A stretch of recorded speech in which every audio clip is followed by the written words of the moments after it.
see problems, they flee. Because they wasn't looking to be solvers. They was looking to have everything set up. And if everything was set up, why were you born? What was the need for you to come here and you were given an intelligent mind to perceive reality? You was given a problem-solution consciousness. What was the purpose of us coming to this planet if it already was set up? If it was already set up, it would be no need for us to be here. So nation building means that this consciousness that we have, that's born out of a desire to see real change, once applied to the circumstance where problems are confronted, it gets to working. That the internal healing process comes from confrontation. I did a lecture a few months back. I think it was this winter, called Divine Confrontation. We always talk about, we use divine to things that are easy. We don't want to put the word divine on anything that's not easy. We don't say divine mess. When we think of divine, we think of no work. We think of something effortless. But there are divine confrontations. That means that's something specific that we must go through.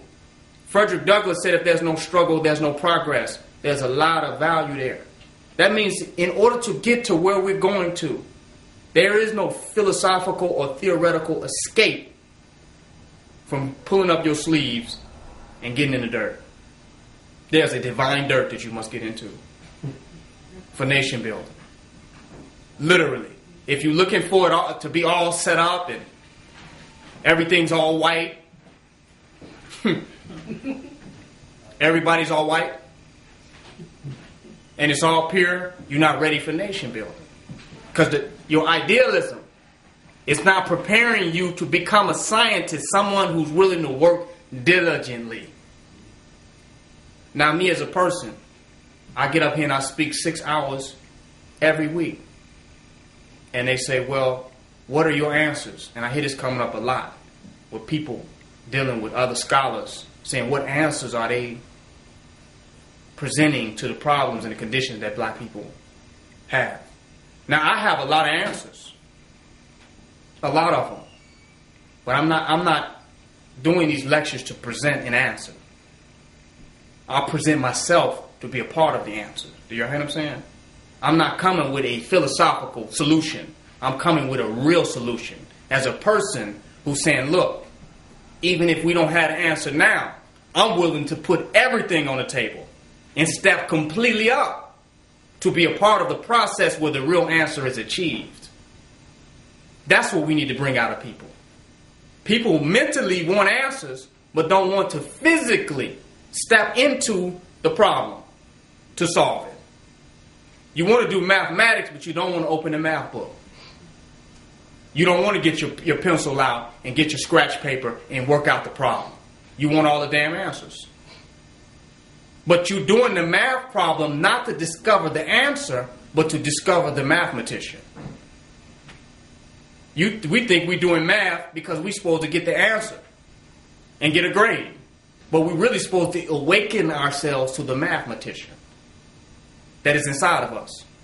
This mathematician has the ability to come up with not just answers to mathematical problems, but to develop mathematical systems.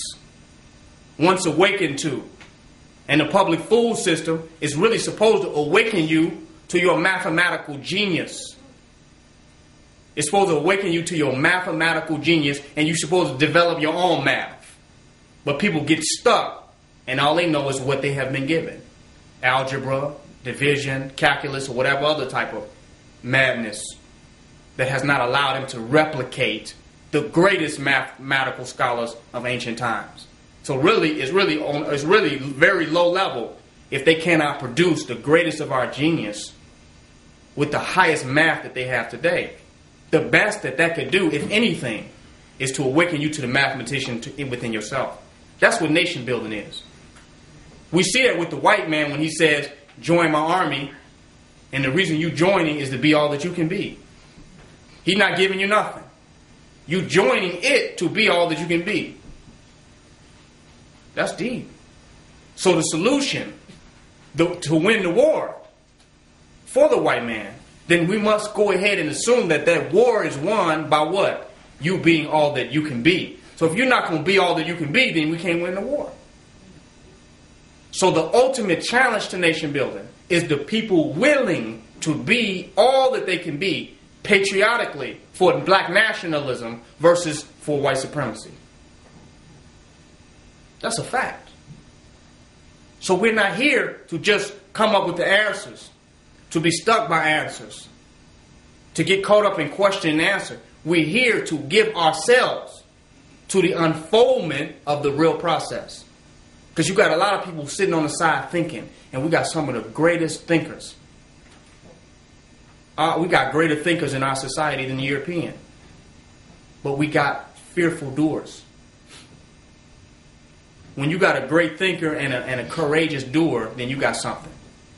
You got a great thinker, but a fearful doer, you got a black philosopher or a black historian working for the white man.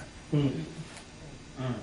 They're great, marvelous thinkers, but fearful doers. They don't want to do anything really on their own outside of the European. They fear that. But they got a whole bunch of thoughts. But you mean to tell me you're going to come up with a thought, and this is no diss on anybody, but you're going to come up with a thought to free black people and to elevate them, but you can't come up with a thought not to be working for a white institution? If you could just free yourself, you will move the race further along. But that makes the point that I'm making. Once you free yourself, now how do you free yourself? You free yourself not with answers hidden in books. You free yourself with the intention and integrity within yourself, or you say no to white supremacy. When you make that decision in yourself, you have begun the process of liberation. And if you started off right, you ended right. So a lot of people come to us saying, well, how do we change the condition of the nation and of our people? First, change your own condition. Make a real decision. It takes real people to have a real nation. But if you can't make a real decision right now, we won't have a real nation. If it's a real process. So if people really want to see a nation manifest itself, then it means real people must do something. And those real people must do something real from the beginning. If we waited on having all of the answers, then that means that you don't have people that are really guided by their hearts. They're not really genuine. They're trying to be moved by their intellect. But people don't risk their lives to help other people out of intellect. They do it out of compassion. So we cannot have an intellectual black nation. There could be intellectuals within a black nation. But the essence of a black nation is compassion. And it is the realization of individuals. That means they become real. The realization. It's not sitting down with a Hindu on a prayer rug. That's not self-realization. Realization is becoming real to yourself. Being real to yourself. That is realization. Back in the day when we used to say, keep it real, that's what we were saying. Know thyself. Be thyself. So realization is the first step. And now you become the realest part of what you desire to create. You become the realest part of what you desire to see. Mahatma Gandhi said you must be the change that you want to see in the world. If you don't have the answers will come.